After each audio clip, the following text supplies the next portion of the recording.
할렐루야. 네, 오늘은 5월의 세 번째 주일로 교회는 이날을 성령 강림 주일로 지킵니다. 오늘 함께 봉독한 본문의 내용은 사도 바울이 에베소에서 만난 어떤 제자들에게 예수가 그리스도인 것을 전하고 저들에게 진례도 주고 또 안수하여 성령 세례 받게 한 이야기입니다. 침례와 성령 세례 이것들은요, 예수를 믿는 그리스도인에게 있어야 하는 영적 체험입니다. 따라서 저는 가정의 달임에도 불구하고 오늘 본문을 중심으로 하여 꼭 필요한 영적 체험이라는 제목으로 하나님의 말씀을 전하고 은혜를 나누도록 하겠습니다. 첫째 우리에게 향해 주시는 하나님의 메시지는 이것입니다. 예수를 구주로 믿는다고 공적으로 고백하는 것이 침례이다. 따라해 봅시다. 예수를 구주로 믿는다고 공적으로 고백하는 것이 침례다. 오늘 우리가 함께 봉독한 본문의 배경은 사도 바울이 제3차 전도 여행 중에 당시 로마 제국의 지명으로 소아시아의 에베소에 이르렀을 때의 일입니다. 성경을 잘못 가르치는 사람들 중에서 성경에 아시아라고 나오면 오늘날 우리의 아시아로 자꾸 이제 생각하고 말하는 경우가 있습니다. 특히 이단에서 이렇게 사용하는데 한국을 강조하기 위해서 아시아라고 생각하는데 거기서 말하는 아시아, 성경 특히 서신서에서 말하는 아시아는 아시아라고 되어 있는데 사실 우리가 이제 성서적으로 소아시아라고 말하는 오늘날 터키에 있는 소아시아 지방을 말하는 것입니다. 당시 이 소아시아의 주도가 에베소였는데 에베소는 지중해 연안의 항구로서 동서양을 연결해주는 교통의 요충지에 있었습니다. 로마가 자랑하는 3대 무역도시 중에 하나였고 당시 이곳에는 고대 3대 도서관 중 하나였던 셀수 도서관, 또 극장, 음악당, 여관, 학교뿐 아니라 약 2만 5천 명을 수용할 수 있는 원형 경기장도 있는 매우 큰 도시였습니다. 2만 5천 명이 들어가는 원형 경기장이 있다는 것은 그만큼 에베소에서 사람들이 적어도 3에서 적어도 10만 정도 가까이 되는 많게가 잡았을 때 그렇게 생각할 수 있는 큰 도시였어요. 오늘 본문 19장 1절에서 보면 바울은 이 큰 도시에서 어떤 제자들을 만났다고 기록되어 있습니다. 사람이 이렇게 많은데 어떤 사람을 만났다는 것이죠. 그런데 그 사람들이 제자였어요. 바울은 그들에게 이렇게 묻습니다. 너희가 믿을 때에 성령을 받았느냐? 그들은 이렇게 대답합니다. 아니라 우리는 성령의 계심도 듣지 못하였느라. 그러자 바울이 다시 말합니다. 그러면 너희가 무슨 세례를 받았느냐? 대답하되 요한의 세례니라. 그들은 여호와 하나님을 믿는 디아스포라 곧 가나안 땅이 아닌 곳에 살고 있는 유대인들로서 침례 요한, 우리가 이제 일반적으로는 세례 요한이라고도 하죠. 세례 요한의 제자들이었어요. 침례 요한이 누구입니까? 제사장 사가랴가 늦은 날에 얻은 아들로 선지자 이사야가 예언한 주의 길을 예배하라고 보낼 것이라는 엘리야 같이 여겨지는 인물이었어요. 그는 광야에서 자신을 찾아오는 이스라엘 사람들에게 회개하라 하나님의 나라가 가까웠다 고 외치며 요단강에서 침례를 주었습니다. 그는 아주 중요한 일들을 했는데 특히 예수님에 관해서 예수님이 메시아 곧 그리스도다라는 것을 알렸고 또 뿐만 아니라 그가 세상 죄를 지고 가는 하나님의 어린 양이라고 이스라엘 사람들에게 소개했습니다. 더욱 나아가서 그가 하나님의 아들이며 성령으로 세례를 분이라고 증언한 사람이 바로 이 사람입니다.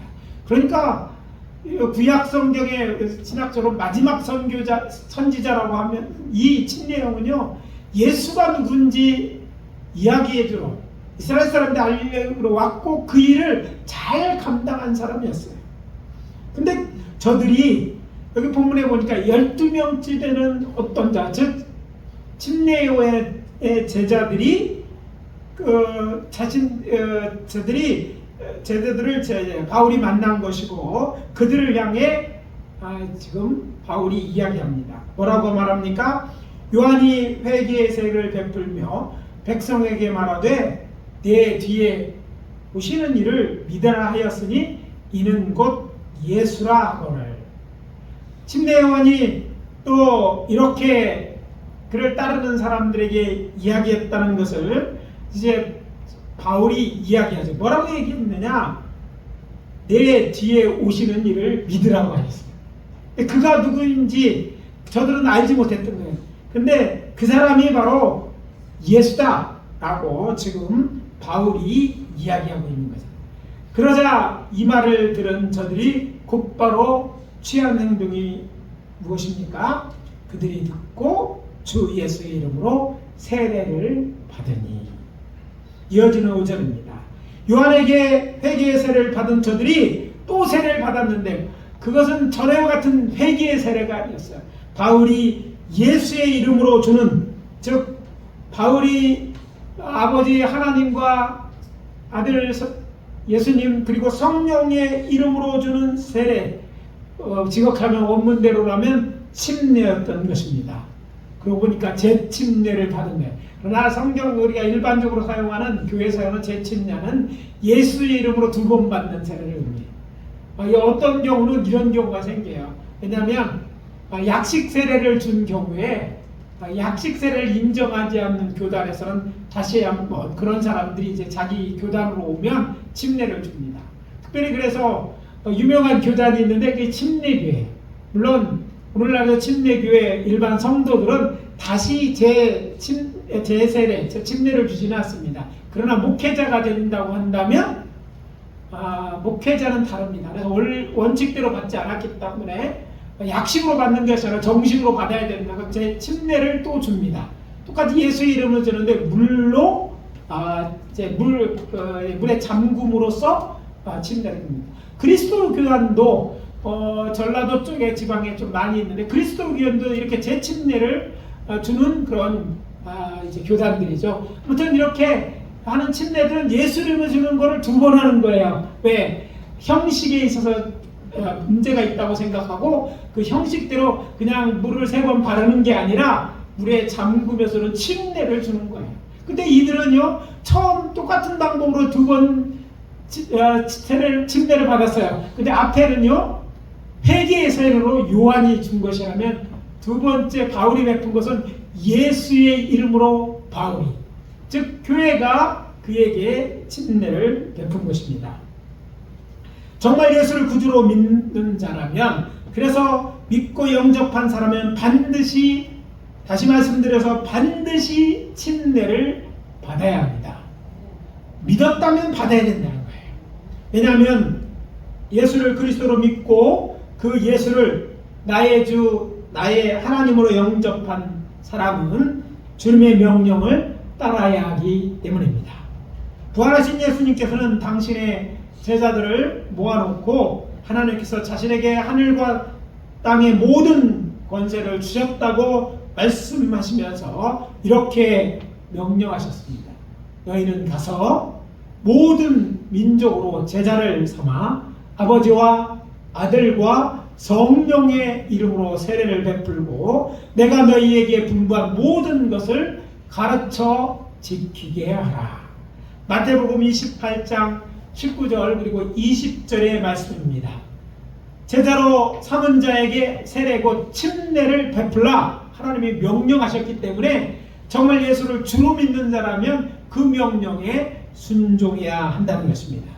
바울은 그들에게 침례 요한이 자기 뒤에 오시는 이를 믿으라고 하였는데 그가 바로 예수라 말합니다. 요한은 하나님의 나라가 시작되었고 그 나라에 들어가면 자신들의 지은 죄를 회개하고 그 나라의 왕인 메시아 곧 그리스도를 믿으라고 가르친 것입니다. 그러자 그들은 예수를 믿고 바울에게 침례를 받았습니다. 성부 하나님과 예수 그리고 성령으로 받는 침례는 우리 구주 예수 그리스도의 명령이기에 예수를 구주로 믿기로 작정한 사람들은 반드시 침례를 받아야 하는 것입니다. 그리고 신자, 곧 믿는 자가 교회에서 공적으로 침례받기 위해서는 복음을 듣고 예수를 구주로 얻는 믿음과 결단이 있어야 하고, 거기에는 성령의 도우심이 있기에 이것은 영적 체험이라고 할 수 있습니다. 뿐만 아니라 그보다 예수님을 나의 주, 나의 하나님으로 믿는 순간 우리의 육신의 눈으로는 보이지 않지만 성령의 역사가 있어요. 그게 무슨 얘기냐면, 그 예수를 믿는 순간 이미 성자 하나님이신 예수님의 보내신 성령이 믿는 자의 죽은 영을 살리는 역사가 일어나요. 그래서 그 믿음의 증을 외적으로 침례를 주는 것이지만 그 안에 무슨 일이 일어났음을 또한 고백하는 거냐면 나의 죽은 영이 살아났다는 고백인 거예요. 예수를 믿는다는 것은 단지 예수를 내가 그렇게 믿는 것은 우리의 어떤 믿음을 의미하지 않습니다. 더 나아가서 그 믿음의 결과, 믿음 가운데 포함되어 있는, 그것을 믿을 때 예수님께서 그 믿음을 가진 자에게 성령을 보내주신 그 사건이 우리 속에 일어나는 거예요. 이것은 영적인 사건이에요. 그래서 영적인 사건이 일어나는데 내 죽어있던 영이 다시 살아나는 일이 일어납니다. 그래서 성경에는 제가 종종 얘기하던 사람을 둘로 구분한다. 남자, 여자가 아니라 이제 어떤 거는 산 자와 죽은 자로 합니다. 교회에 나오는 사람들은 당연히 산자여야 합니다. 산자는 뭐가 산자예요? 다 살아있는데, 예, 여기서 말하는 산자는 영이 살아있는 자임을 말합니다. 우리는 흔히 생각한 영은 눈에 보이지 않게 없다고 생각하지만 우리에게는 있어요. 인간에게는요 영혼이 있습니다. 근데 문제는 인간의 영혼에 그 영이 살아있는 사람이 있고 죽어있는 사람이 있어요. 물론 하나님이 태초에 인간을 창조하실 때는 이 영이 살아있었어요. 아담과 에게는 이 영이 살아있어요. 산자였어요. 그러나 저들이 죄를 짓었을 때, 타락했을 때 저들의 영이 죽게 됐어요. 죄는 인간의 영을 죽게 만들죠. 그 하나님 앞에 지은 죄는 특히 그렇습니다. 하나님께서 정말 그렇게 명령하신 선악을 알게 하는 따먹으면 너희가 정령 죽으리라고 하신 것처럼 죽는데 즉각적으로 온 죽음은 바로 영의 죽음이고, 시간이 가면서 점차 육신도 죽은 거죠. 영이 죽어 있으면요 육신이 죽을 수밖에 없는 거예요. 그것이 단지 육체가 땅으로 돌아가는 이 죽음뿐만 아니라 영벌을 의미합니다. 그런데 영이 살아난 자는요, 이 죽은 영이 살아난 자는 이 세상에서는 이제 우리 육신대로 이 육신은 거꾸로 돌아갈지 모릅니다. 그러나 죽음으로 끝나지 않고 예수님과 부활하여서 영생을 얻게 되는 거예요. 이런 자를 산자라고 얘기하는데, 이런 놀라운 영적인 역사가 바로 우리가 예수를 믿을 때 일어나는 거예요. 그런 믿을 때 예수를 일어났기 때문에 그런 것들에 대한 것을 통틀어 침례라는 것을 통해서 공개적으로 확인하는 거예요. 정말 예수 믿는 자이고 내가 정말 성령으로 살아난 자임을 표현하는 거예요. 그렇기 때문에 이것을 첫 번째 영적 경험이라고 말씀드릴 수 있습니다. 본문으로 다시 돌아가서 침례하는 사람들에게 하나님의 나라가 도래 곧 시작되었음을 알리며 회개의 세례를 베풀지 않았습니까?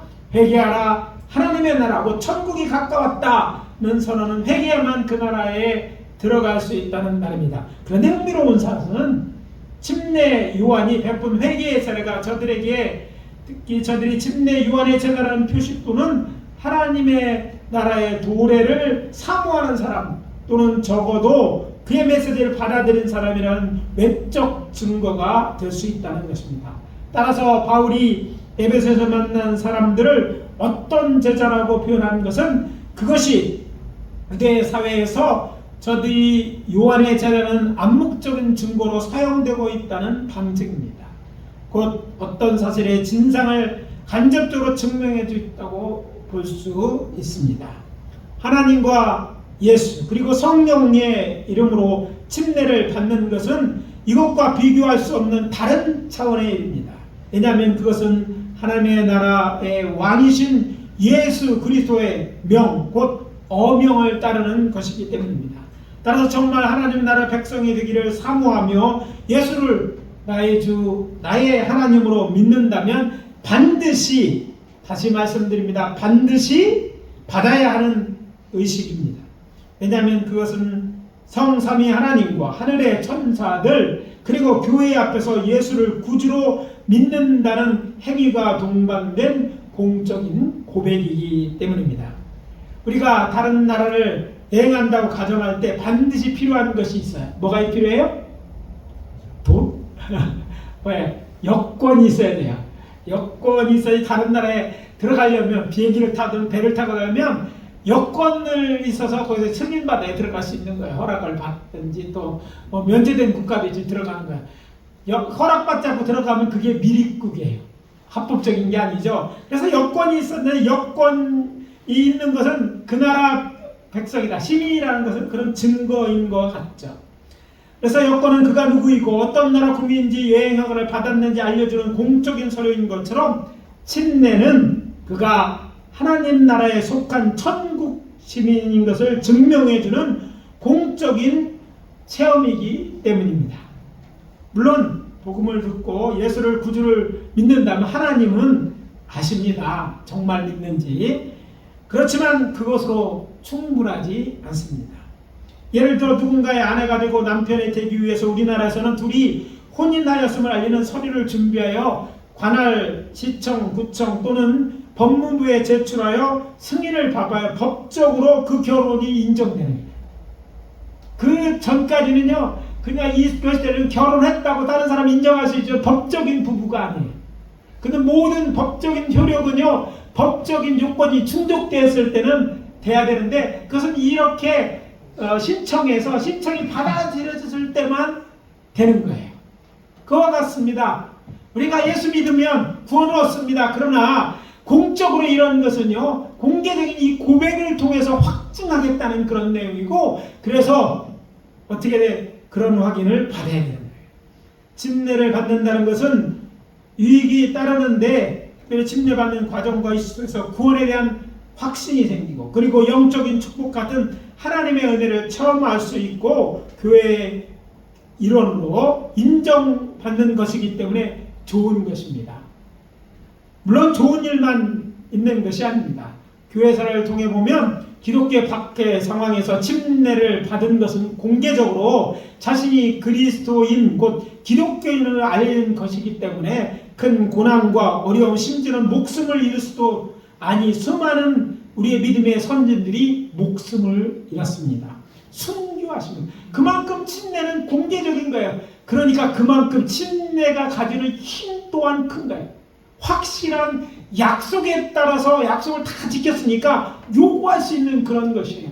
그러나 그냥 믿기만 하고 구원한다면 그 판단은 하나님만 하실 수 있어요. 왜? 우리의 믿음은요, 오늘 믿었지만 내일 믿지 않을 수도 있어요. 믿는 줄 착각할 수도 있어요. 그러나 공개적으로 이것은 믿는다 표이기 때문에 거기는 증인이 있어요.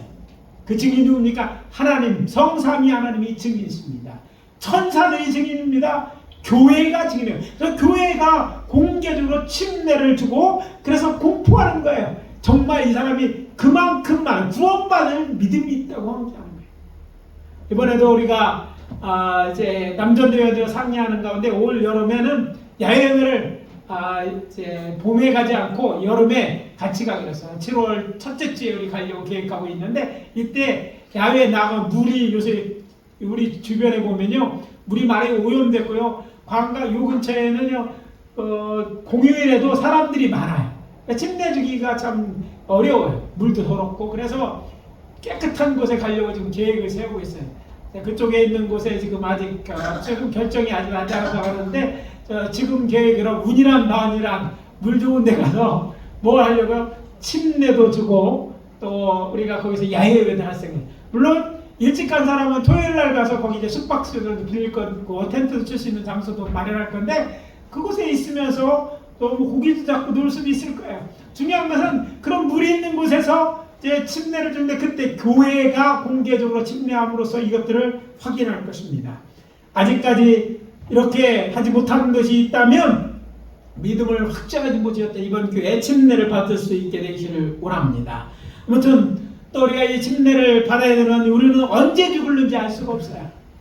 또 우리는 아무리 오래 살더라도 그 100년 남짓 살지 않습니까? 그러니까 인간이 태어나면 언제 죽을지 모르고 그 죽음은 언제 올지 모르기 때문에 우리가 아직 생각이 있을 때 침례를 가져가서 확정해 놓는 게 중요해요. 참 안타까운 것은요, 치매라는 나쁜 병의 특징은 뭐냐면 최근 것은 잃어버리고 과거만 기억해. 그래가지고 신앙생활 늦게 신앙을 사는 사람들은 나중에 보면 예수 믿는 것인데 다 잊어버릴 수도 있어요.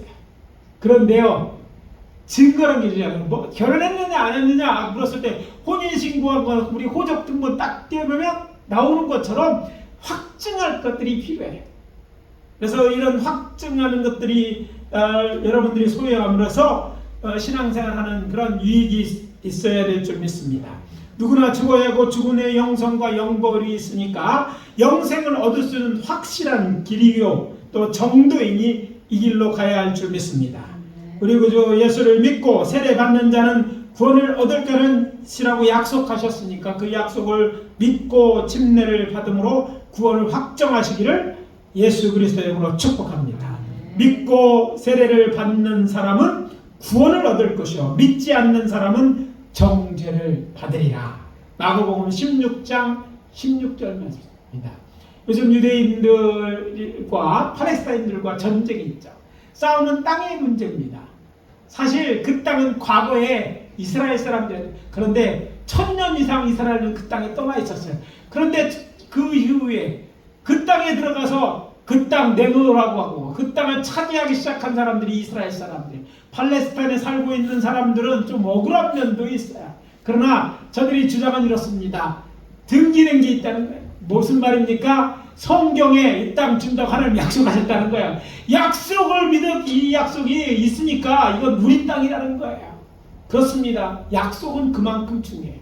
하나님이 약속하셨으니까 하나님은 신실한 이 약속을 지키실 거예요. 그러니까 우리가 침례까지 받고 믿음을 확증했다면 의심하지 않아도 됩니다. 왜? 우리는 하나님의 신실함을 믿고 하나님의 약속이 어디에? 성경에 있으니까 그것을 갖고 주장할 수 있는 거예요. 그렇게 확실하게 예수 믿고 신앙생활 하시기를 예수 그리스도의 이름으로 축원합니다.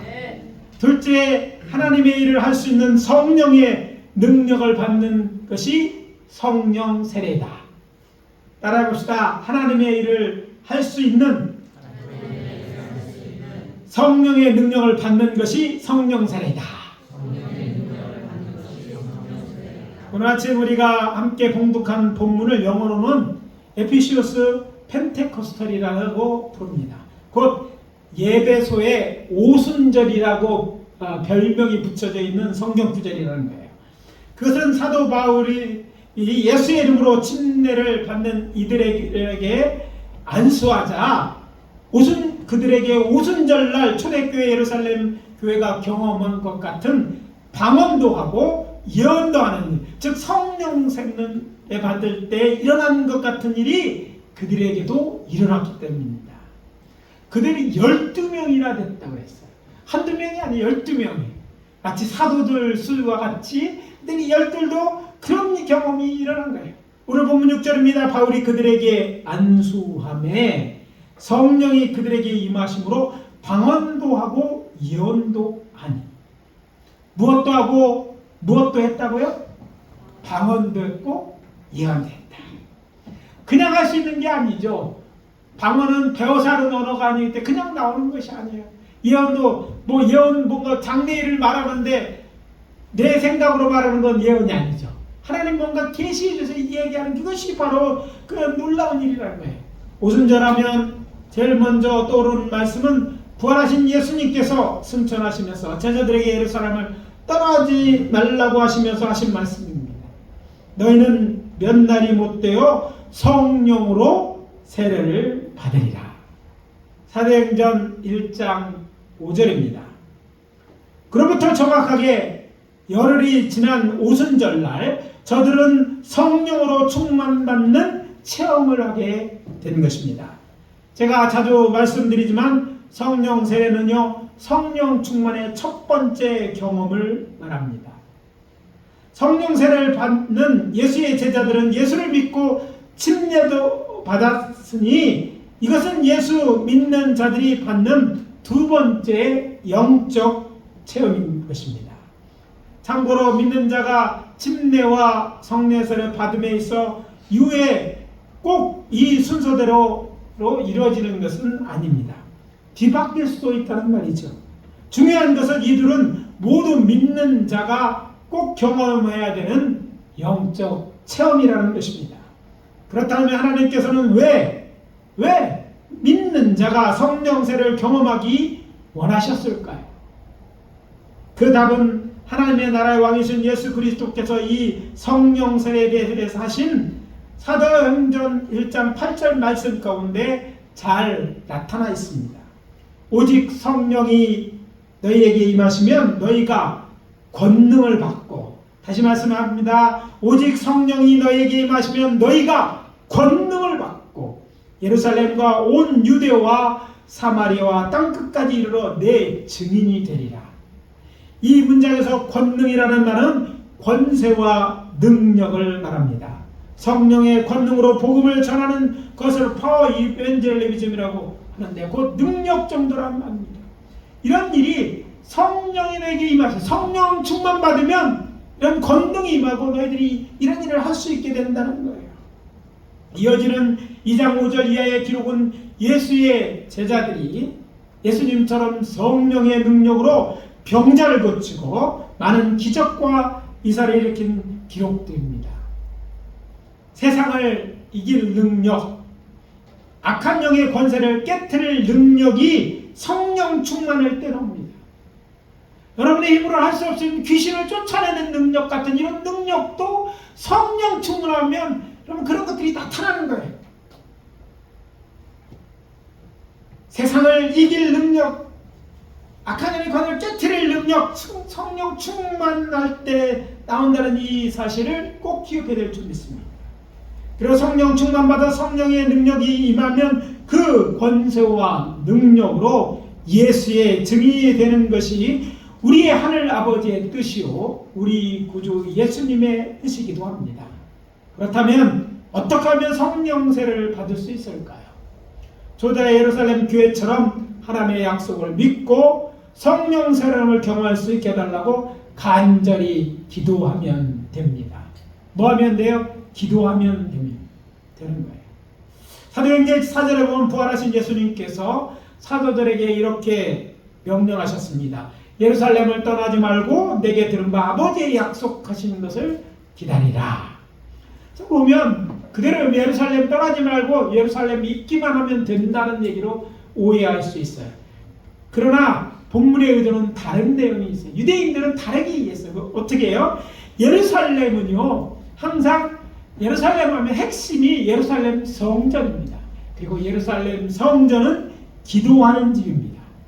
그렇기 때문에 예루살렘을 떠나지 말라는 것은 성령 받을 때에서 예루살렘 성전에 뭐하라? 기도하라는 내용이에요. 유대인들은 그렇게 알아들었어요.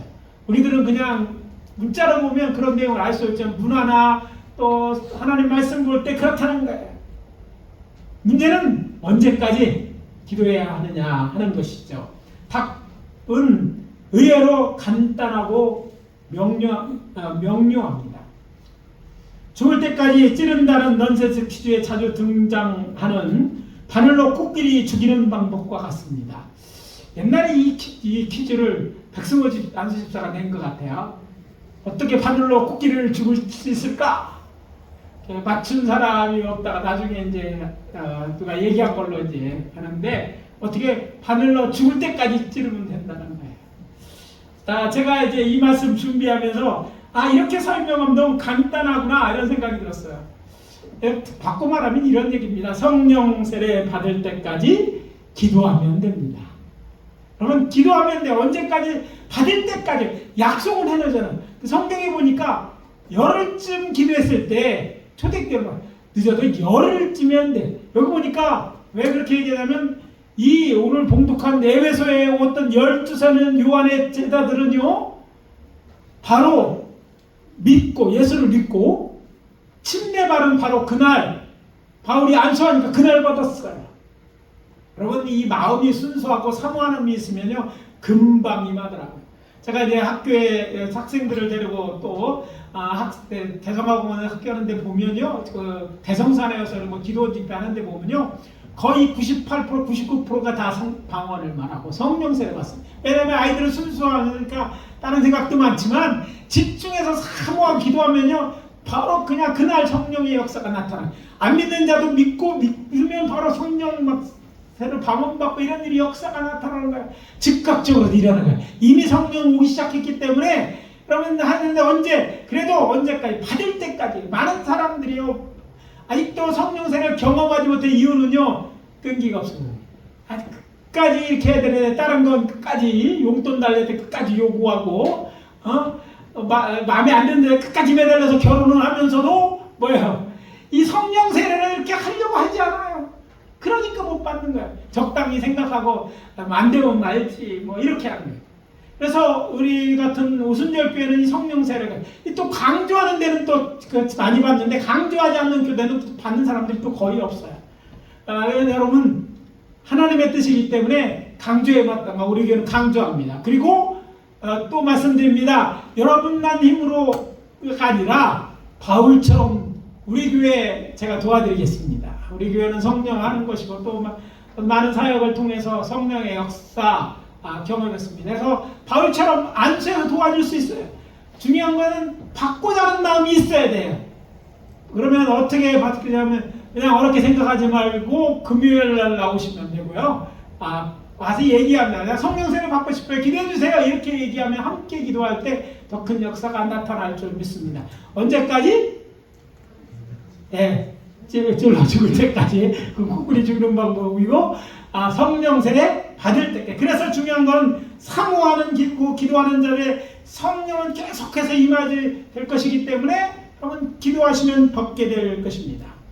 그리고 아시는 것처럼 오순절은 유월절과 장막절 이렇게 세 가지 유대의 명절 중에 하나로 안식 후 첫날 하루만 지키는 명절입니다. 뿐만 아니라 이날은 초실절 그리고 유대인의 그 주식인 미래 초실절입니다. 가나안 땅에서 거둔 첫 번째 밀 이삭 땅을 하나님께 요제로 흔들어 드리는 날로 초실절이 지나면 본격적인 밀 수확이 시작되는 그런 날인 것이죠. 따라서 예수님의 제자들이 오순절날 성령 세례를 받았다는 것은 영적으로 하나님의 약속을 믿고 성령으로 세례받기를 사모하며 기도하는 자들에게 성령 세례가 계속해 임하게 될 것이라는 말로 해석할 수 있어요. 그리고 실제적으로요, 그때 이후로 지금까지 성령을 사모하는 자들에 계속해서 임하고 있습니다.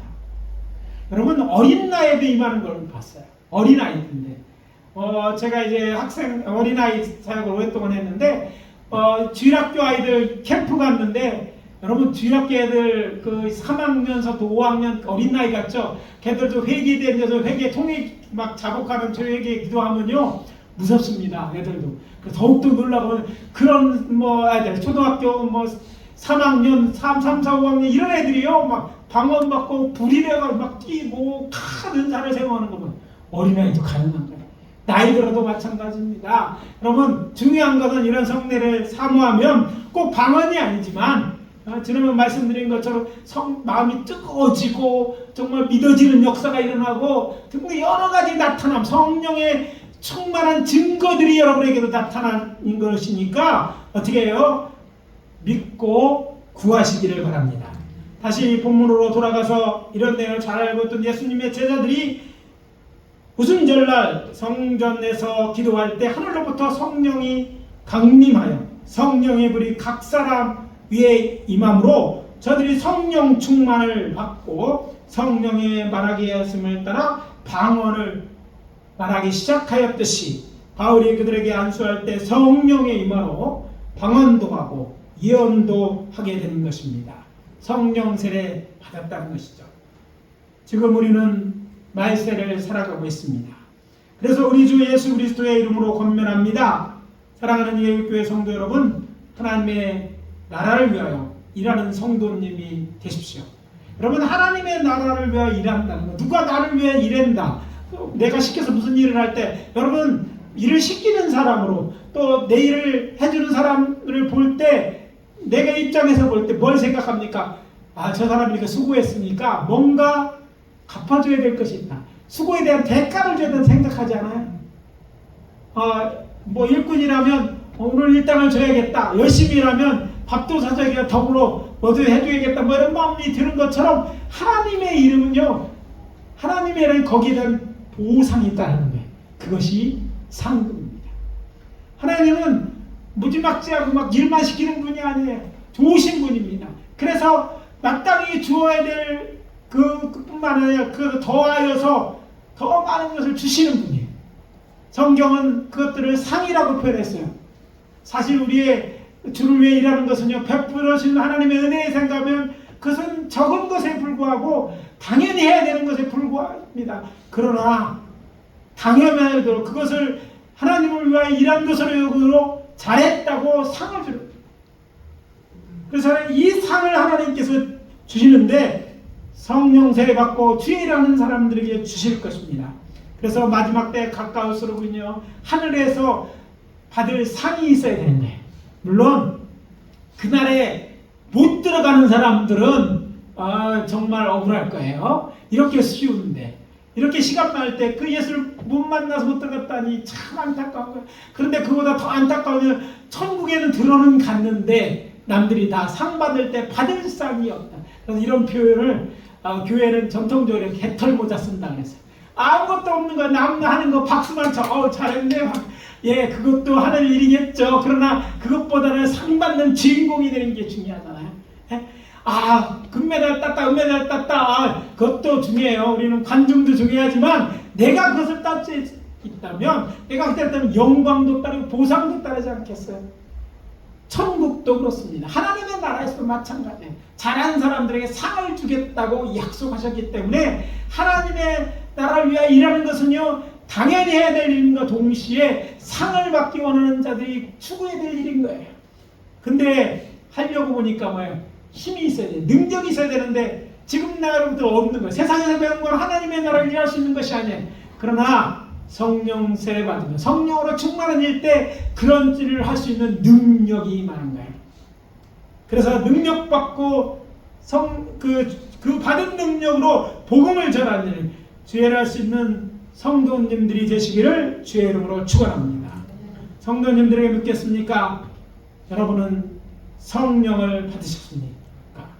아직 성령 세례를 받지 못하셨다면 이제라도 성령 세례를 받으셔야 합니다.